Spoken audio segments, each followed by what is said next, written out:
Excellency Mr. Cyril Errol M. Charles, Acting Governor General, and Mrs. Charles, Honorable Joseph Easton Farrell, Premier and Minister for Finance for Montserrat and outgoing Chairman of the Monetary Council, Honorable Philip J. Pear, Prime Minister and Minister of Finance for Saint Lucia and incoming Chairman of the Monetary Council, other members of the Monetary Council, Ministers of Government, Members of Parliament, Dr. Diticus Jules, Director General of the OECS Commission, Dr. Jean Leon, President of the Caribbean Development Bank, members of the Diplomatic and Consular Corps, Dr. Valda Henry, Deputy Governor of the Eastern Caribbean Central Bank, Ms. Tracy Polias, Chief Director of Policy, Eastern Caribbean Central Bank, board members and advisors, specially invited guests, members of the media, citizens, residents, and friends of the Eastern Caribbean Currency Union, greetings and good morning. Good morning. Thank you. It is my distinct pleasure to welcome each of you to the handing over ceremony that marks the change in chairmanship of the Monetary Council. Today, the chairmanship passes from the council member from Montserrat to the council member for Saint Lucia. I seize this opportunity to welcome our newest council member, the Honorable Deacon Mitchell, Prime Minister and Minister of Finance for Grenada. Prime Minister, I extend my very best wishes to you for a highly successful tenure. I place on record our thanks to Minister Boeing, the immediate past council member for Grenada, for his service to our council over the last 2 years. I wish to now thank our outgoing chairman for his excellent stewardship, Premier Farrell, in a difficult year. During his tenure, council made several key decisions that supported monetary and financial stability and continued our very engaging policy sessions. Article 7.2 of the ECCB agreement states, and I quote, "The council shall meet not less than twice each year to receive from the governor the bank's report on monetary and credit conditions and to provide directives and guidelines on matters of monetary and credit policy to the bank or for such other purposes as are prescribed under this agreement," end of quote. Today, I confirm to all of you that the EC dollar remains strong with a current backing of 92%.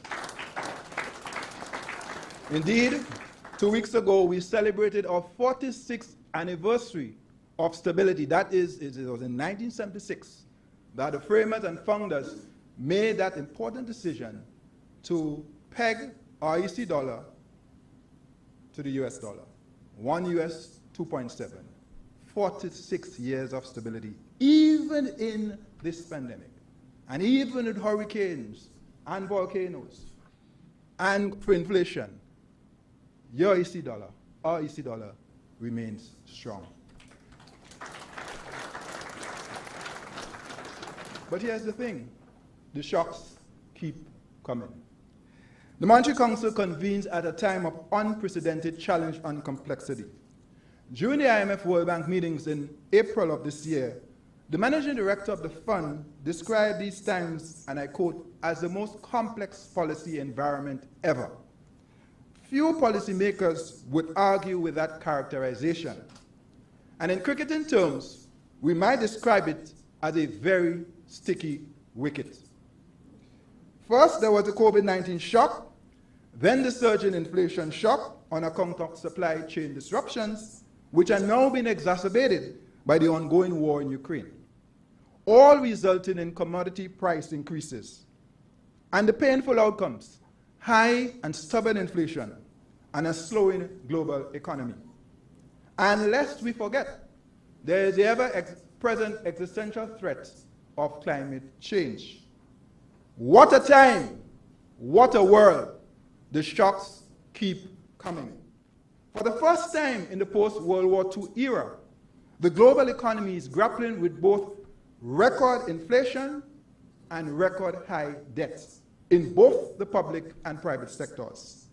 This situation poses the several risks to the global economy, including high and persistent inflation, if wage price spirals develop, debt distress, and a possible recession as central banks in advanced economies raise interest rates in an attempt to curb inflation. On the broader geopolitical front, there is the clear and present danger of fragmentation as countries seek to protect themselves from the supply chain breakdowns experienced since the pandemic.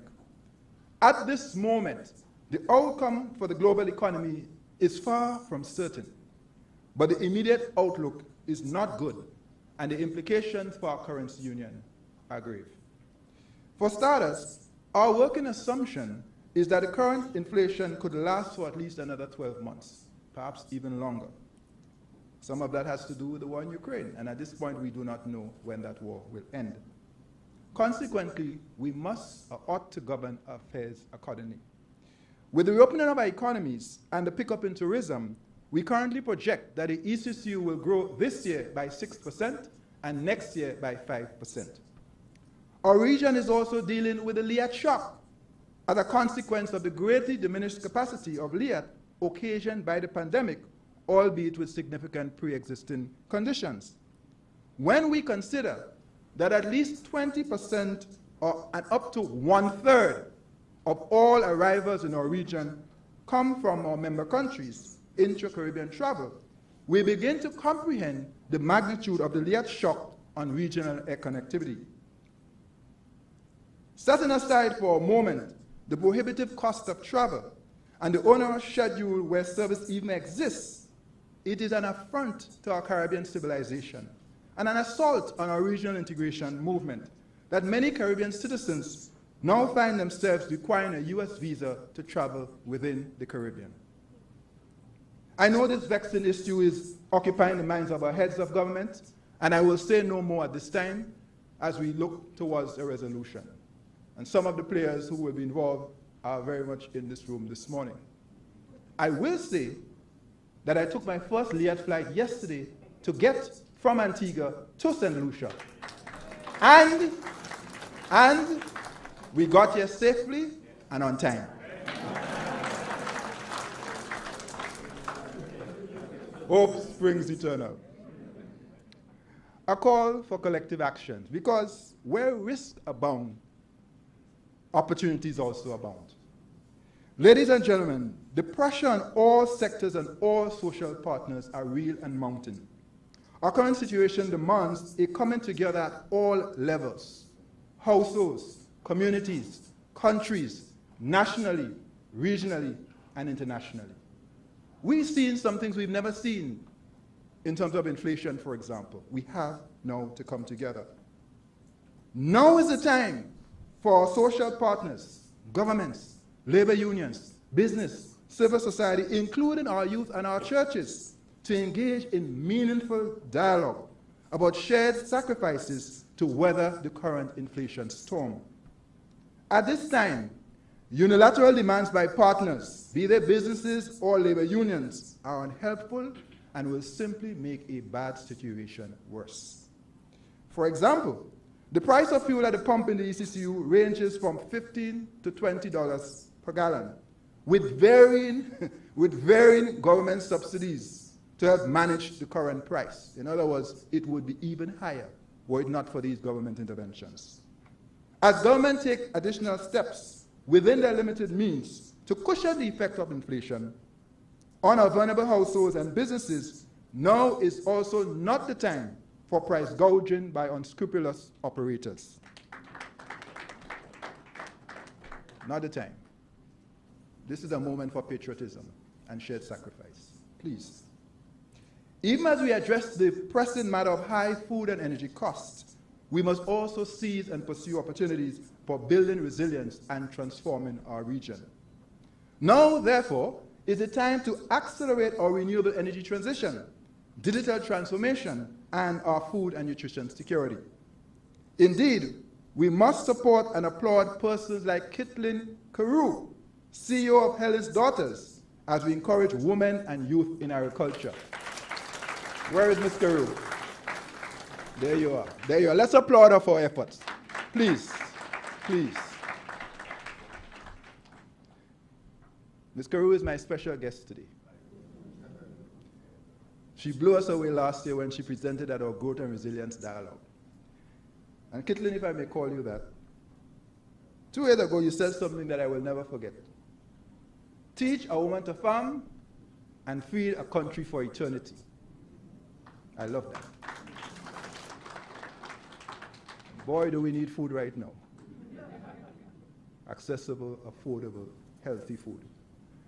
So we bless and encourage your efforts as you continue on that journey.